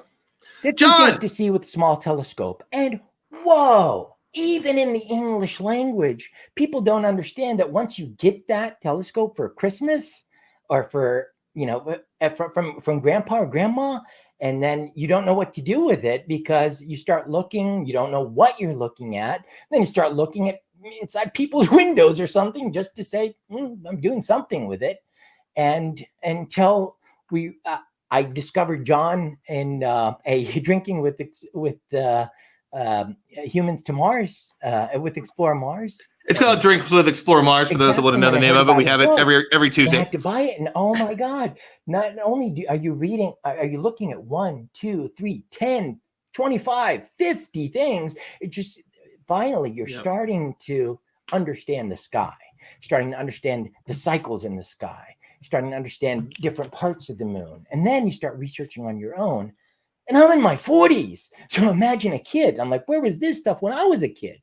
So I'm very happy and proud of John for and everyone associated with starting to translate this into Spanish. So once we give these gifts to schools and communities across Latin America and different schools and communities across the Middle East and across Pakistan and India, and I just want to keep on accumulating a lot of these, coupled with the tools for them to understand. That's how you can turn sidewalk astronomy into something that really inspires someone to be the next, engineer or something. Because giving aid, giving food, giving it is one thing, but when you create the passion that turns someone into an engineer, you just change their whole community. Yeah, and really quick, if I could jump in, Ron. So. Yep. That book that Mac was holding up by John Reed, along with a bunch of different books. John Reed is an amazing author who writes all these astronomy books, and he just graduated, I think, with astrophysics. And he's donated his generous time to translate not only these books into Spanish and Portuguese, I believe, as well for Passage, but also the entire night sky is different in the Southern Hemisphere, for those of you that don't know. I mean, all the star charts, all of the objects, even like the Magellanic Clouds and the Milky Way band looks different in the Southern Hemisphere. So he is going to be translating it for all of these kids in Latin America. So I just think that that's something absolutely insane. And I think Mac brings up a good point of, and he told me this previously as well. If you learned everything that you need to learn, when you're watching videos through subtitles, you probably wouldn't learn a whole lot and probably wouldn't get inspired to do much anyway. So we're trying for Passage, at least specifically, to get as much of this content in Spanish and Portuguese and Creole and in French as possible. And we're looking at also indigenous Guatemalan languages as well, but more on that later. But it's really, really cool. And thank you, Mac, for your support of Passage. And John, if you're watching, thank you for those translations. This is going to be really exciting. It's super awesome. Okay, we got two folks that have to leave here real quick. So, Joan, I think you have to go, and Abby, you have to go. So, whoever wants to go first, I'll let you hop in. Who's Abby? Abby, you want to go first? Go for it. Rock, paper, scissors. Rock, paper, scissors. Okay, sure. I'll go first. Oh, okay. Oh, you got. I got scissors. Yep, she got scissors. You got scissors. All right, so I'll go first. I'll go first. It's it's the rule of rock, paper, scissors. I just wanted to say thank you for having me on. I'm super excited about this project. I mean, I'm working with amazing science communicators, people in the field, people who are also going to be doing 5K races, for us. It's just amazing. I'm really excited to be here. And again, I just want to just tell everybody that, please donate. It's going to be for a very good cause. People in Latin America, we're all talking about science communication or science STEM is very important for those who want to go into it. And so, having the supplies, having the stuff available for them to go into it is extremely important. So again, thank you for having me here. And I'm really excited for the project, and nice to meet the folks that I haven't met before. Hopefully I'll see you guys later in either at KSC or at another Absolutely awesome. And Abby, we'll go to you next to give us a quick bow out. And by the way, we are only $500 away from hitting our $15,000, which was our first goal for tonight. So anybody wants to jump in, help out, we're getting that much closer to the 15K goal. So Abby, we'll go to you next for your outro. Make that money rain for science. We're almost there. I am so honored to be on such an outstanding panel with you guys. I mean, you guys are like superhumans. I feel like a total shrimp. 1, not having a degree, 2, being so young, and all of you with your amazing, outstanding achievements. I really am. It's absolutely epic, and I am so happy and just kind of gleaming that I get to participate with you guys and be a part of such an awesome program with Passage. It really has been so fun meeting all of you and continuously meeting awesome people like you guys. And I can't wait to see everybody else on Passage. I've had such a great time. Thank you so much, Ron, for having me on here tonight. Absolutely. We're always thrilled to have, obviously, all of you on. You're all incredible. And as Abby and Joan bow out, we're going to bring in the next of our contestants tonight. Come on now. No, I'm just kidding. Dr. Tracy. Dr. Tracy Finauer is going to join us and tell us a little bit about her story. So thank you, Abby and Joan. And Tracy, it's great to see you. Apparently you've got some crazy weather going on down there. So hopefully you're staying safe, and let us know a little bit about, what's happening? How are you doing? Are you staying safe? Hey everyone, it's an honor to be here, and I'm so sorry I'm late, but we had a hurricane tropical storm that is flooding everything and knocked out power and Wi-Fi. So if I get a little staticky, just let me know, or you can just bounce me out. It's okay. But yeah, so Ada is rolling through, and if you turn on Weather Channel between 7 and 8 tomorrow morning, you might see me. I'll be talking about the role that this hurricane may play in a Florida red tide bloom, which is a toxic algae species found in the Gulf of Mexico. So my name is Dr. Tracy Finauer. I'm an environmental engineer and research scientist. My expertise are really all over the map. I've done projects on microscopic algae, like the red tide I was just talking about, all the way to putting aquaponics for wastewater treatment in rockets for space travel. So my background is really diverse. And right now I am the Coastal Modeling Portfolio Manager for the National Oceanic and Atmospheric Administration, so NOAA. And that title sounds really boring, but it's pretty awesome.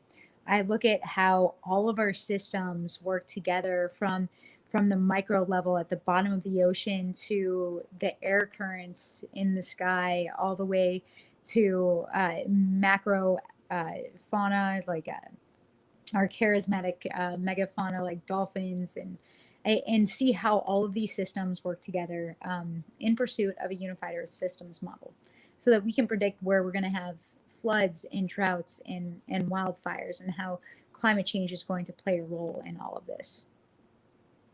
And it's, obviously a very important thing. We're already hearing rumors that, should there be a new administration once we get through everything that's happening now, that climate science and climate change will be something that will have a bigger role. I'm not saying that we're not going to go back to the moon and onto Mars, but that climate science is something that matters, and it does. And all that shouldn't have changed, not to dive too deep into that pool. But it's great to have somebody like you. And you're also doing awesome stuff here on, I was unaware of all the cool things that you were doing until the last live stream, and you're doing TV shows and you've done all kinds of events and stuff. So, obviously you're getting that message out there to some awesome people. So, Lee, I kind of want to go to you for a minute. I was just pinging you about it. And obviously we start these and always say they're only going to be about an hour. And then we get to a point where we're 2 hours in. How much longer are we going to go? And other people hop in, and it's always really fun and dynamic. But I kind of just want to talk with you a little bit for folks that don't know. We've had some donations tonight, but obviously we're trying to hit 15K. A little bit more if you're joining this late. I know some people are like retweeting now, and I've seen it like pop up on all my information on my phone as it dings away. For those that may just be joining us, just give us a little bit more background about Passage, how people can be involved, the perks that come along with that, as we go into probably what will end up being our final question for everybody. But yeah, let's go to you real quick, brother. Yeah. For everyone that doesn't know already, Passage is a huge flight expedition that's going to last 30 to 60 days, depending on how things go and how many schools we're able to help. We are still growing like crazy with getting interest from schools throughout Latin America and many different countries and in many isolated areas as well.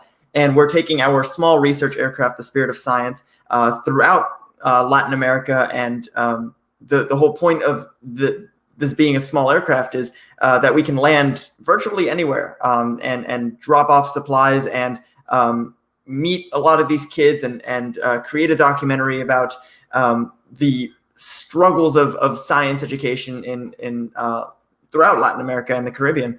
And a lot of our team is going to be there as well. For those of you that are just joining in, we're hoping to get a lot of us there to host STEM workshops and do experiments with these kids. And we're also working with many different organizations throughout the continent to host these events, star parties on the beach, career fairs, and a whole lot of different things. And we're going to help over 10,000 kids at the moment, and potentially more. We're hoping to hit at least 20 to 25,000 kids that we reach and potentially get involved in STEM and give them opportunities to succeed in whatever it is they want to do. So doctors, engineers, astronauts, pilots, anything that you can really think of that could help and better their communities in ways that are organic to them. We're not forcing anything on anybody. We're just throwing it out there, giving them opportunities to pursue something that could be really interesting and fun for them. So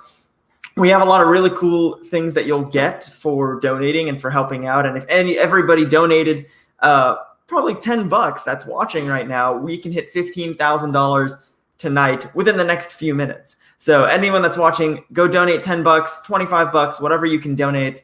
And if you donate $25, you can see more information on our webpage. You will be entered to win one of 6 astronaut crew positions, analog astronaut training at the MMARS. It's Mars Moon Astronautics Academy and Research Science. It's a cool but long acronym. They're building a new state-of-the-art Martian colony that we are going to be doing a crew mission in, specifically for Passage, in the summer of next year. So we're making a video for that, promoting and giving all the details, but the information's already up on the website. Go check it out right here in this little scrolly thing. And I know Micaiah, who's here now, has already done analog astronaut training. And I think if you want to say a few words about that and just what it's like to live on Mars. Absolutely, highly recommend. I've lived in different types of environments, but all of them have usually a running theme is that they're kind of extreme. So like you kind of maybe be in like a desert or like in a high altitude place. You're isolated, so you're not around a lot of other folks. You really have to depend on your crew, and you're confined, right? So you're living in a habitat, and it sounds like they're going to have a special facility that you'll have to operate in. And if you have to go outside, you're going to have to wear like a simulated spacesuit. So it's super fun. You learn a lot personally, and you have the opportunity to grow professionally and just, I don't know, kind of have a fun challenge that is so unique, that not everyone gets the opportunity to do. So if you get the chance, throw your name in the hat, like absolutely, I would recommend it. Love it. And so one of the things we're talking about too is the race. And the race is kind of a big thing that I absolutely will not be at. You can drag my fat butt up Kilimanjaro and I will struggle for 2 weeks, but getting me to run is going to be the most impossible thing that you will ever do. I won't run across this room and it's only about like 20 feet across. But yeah, but seriously, Jake, want to talk to you a little bit about that in the race that you all are doing, and for the 5K for those of you that like to apparently punish yourself and are masochists. Jake, let's go to you.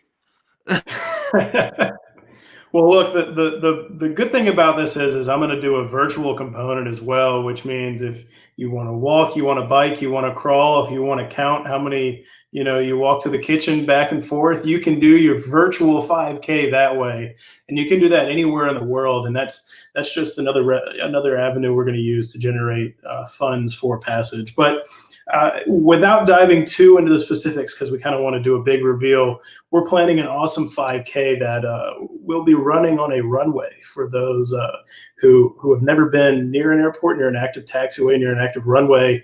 We've got some pretty cool things coming up in the first half of 2021, January, February. So that's going to be really cool, and it's going to be extremely limited.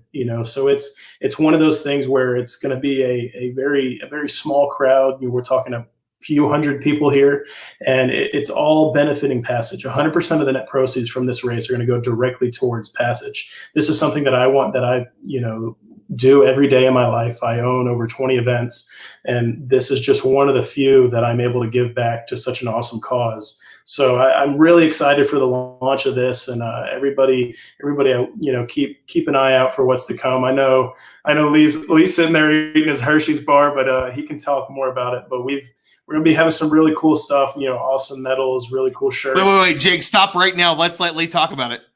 While he's eating his Hershey's bar. I'm just kidding, Lee. I'm just kidding. It was good. I'm just kidding. I love those cookies and cream. If anyone's wondering. Wait.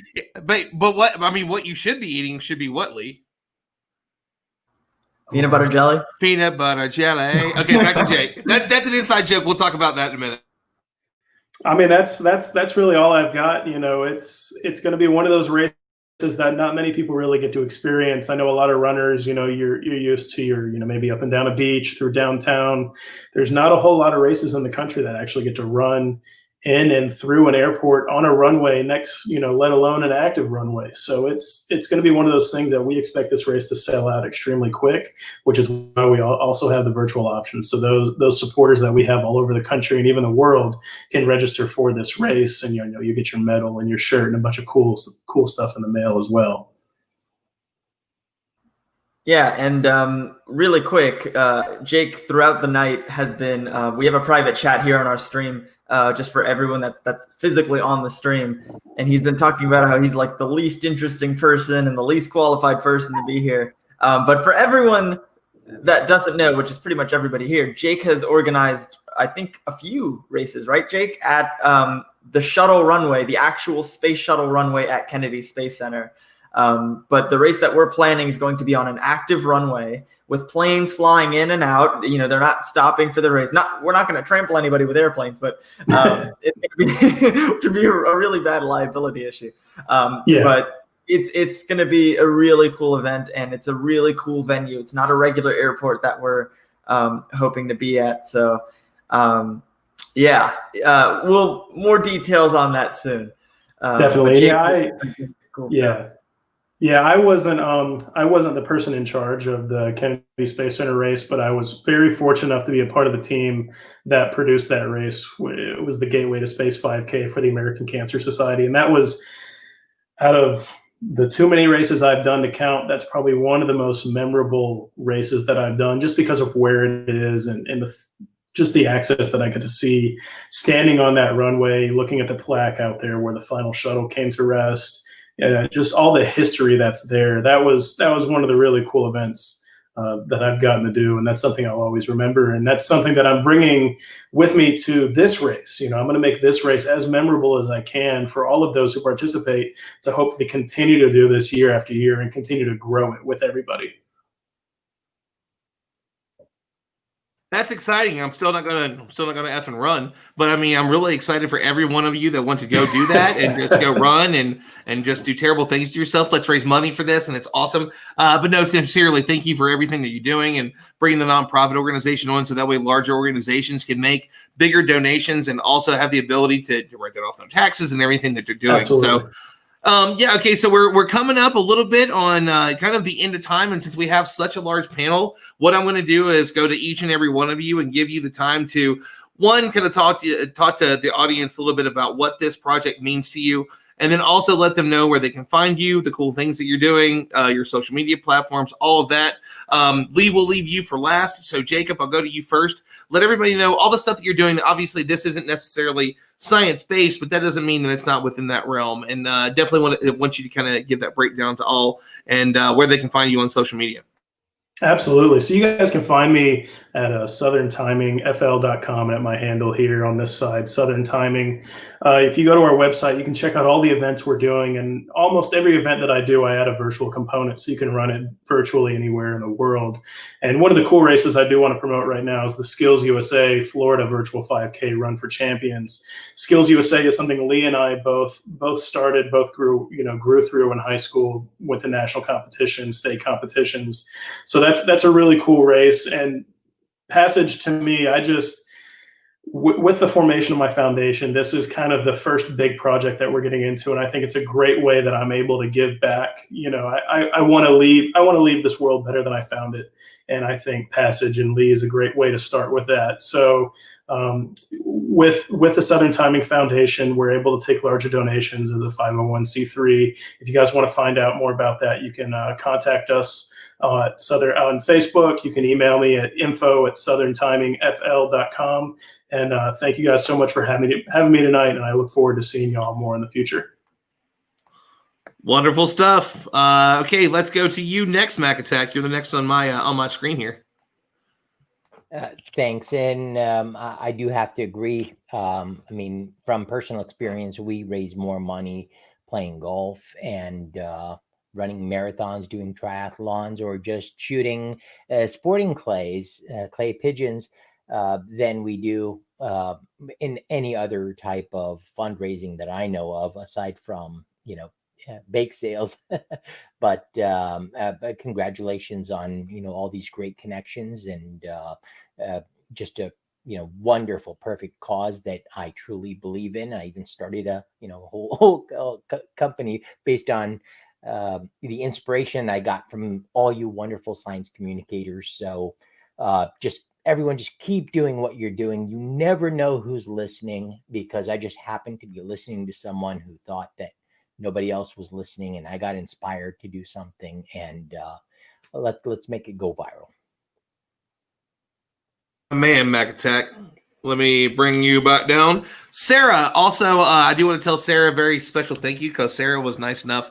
She had these super awesome Ruth Bader Ginsburg masks that she had posted on Facebook, and I'm like, I gotta have two of those, one for me and one for one of my friends that actually created the t-shirt. The t-shirt that Mac has on, that the money from that goes to Out Astronaut. I was like, I gotta get some of those. She's like, I got you. Let me know your address, and there's just this much and everything. And so she's been super awesome. And we've become friends and had some really awesome conversations, surprisingly, because of Dr. Graham Lau, another one of our SciComms. So, Sarah, it was so nice to finally meet you in person tonight. So let everybody know all the cool stuff you do, what you do. I know that you work with Dr. Lau, and all the stuff that you're excited about, because I know it's a lot. Yeah. So I am a. You are muted. Oh, there you are. No, I'm not. No. For some reason, you have like an extra lag, and I don't know why on my side. Don't worry about it. Go ahead. Please stop. 1 second. Please stop. I'm just starting. Please stop. Fuck you. I am a young scholar at the Blue Marble Space Institute under Dr. Graham, and I help with a lot of things at Blue Marble, and I have my own SciComm brand, spacekSarah.com, and I am helping with Lee, and I will be sending you your masks. And yeah, so it's been really fun, and I'm super excited to be a part of all of this. Sarah, you were awesome. Thank you so much for coming on and joining us tonight. Dr. Patel, let's go to you next. Give us a breakdown of the cool things you do, where people can find you, and all awesome stuff that you're up to. Awesome. Thank you. So you can find me on Twitter and Instagram at Parshati Patel, and on Facebook I'm at Space Geek Parsh. Pretty awkward name. But yeah, I'm currently working on amazing virtual projects to bring to students, and so just check out my social media. And because, as I mentioned earlier, it's Diwali, if you want to look at a lot of Indian food pictures, I will be posting a lot of pictures of Desi food that you can have a look. But I would like to say that as I mentioned earlier, for me, it's my job, but also my passion to bring a lot of opportunities to students, and for them to kind of experience what it could be, what they could be, and just give them that dream if that's what they want. And so, this particular initiative does that, and it does for students who do not have that opportunity or may not have that opportunity. And so, I'm very lucky. Thank you, Lee, for, making me part of this initiative, and, keep donating. And I'm hoping to see you all. I can't wait for KSC. It's going to be such a good time, man. I'm so stoked. Micaiah, let's go to you next. Yeah. And I'll bring, my special friend here. She's going to bring her super expensive cat into it, I think. My spoiled baby girl. Yeah. Nope, get off me. Like, don't you love cats? I don't want to go. Let me go. Anyways, she didn't like that. Yeah, so, I would say that, this really aligns the three essential things, which is passion, purpose, and empowerment, right? I have this passion for space exploration and STEM, but there's a purpose is expanding it and helping others, and it's not just we're giving things, we're also empowering them. We're making an impact in their lives that they can do something with. So these things are coming together, and it's really great that the combination of people from different backgrounds and languages to make it successful. I'm just so excited, really for next year. I mean, we're going to accomplish so much in the next 2 months, but there's so much to look forward to still. And I hope this can be like a something that is, progressing towards something to be hopeful of the future for. Also, you can find me on Astro_Eustace on most things. And yeah, I'm always around. You can message me if you have any questions. So love it. Tracy, let's get to you and let us know all the cool stuff that you're up to. Anything you want to share with us as we wrap up the stream tonight. Hey everyone, I am so honored to be part of this initiative. This is just bringing science to the masses, especially because that's really where the jobs are going. But more importantly, to give everyone a base understanding of how the world works with a scientific core. I mean, it allows you to build things. It allows you to understand how different things work. You don't realize how much STEM you use in your daily life, So we need, and I said this on the last one, of course, the goal is to inspire kids to follow careers in STEM, but it's just as important to inspire kids, no matter what career path they end up taking, to have a love of the environment and of science so that they can make decisions in their daily lives to protect all of the systems that we depend on. So, and I know that we really, in this group, we really focus on space, but we have to realize that the reason why we focus so much on space is because it helps us here on Earth. But I'm just so happy to be part of this group. Can you tell I just got out of the rain? It is the wind just let up here. So hopefully Ada is lessening, and there will be as little destruction as possible. but some of the stuff that I have going on, we have a comic book, me and my friend Tamara from Mythbusters. We were both on the show together, and then we were featured in a Marvel comic, The Unstoppable Wasp, as Agent of Girl. It's geniuses in research labs. So we created our own comic called Seekers of Science, where they're first of all, the main characters don't have superpowers because we want kids to understand that they have everything that they need to make a difference in the world. And as far as the content, so we cover something completely different every time.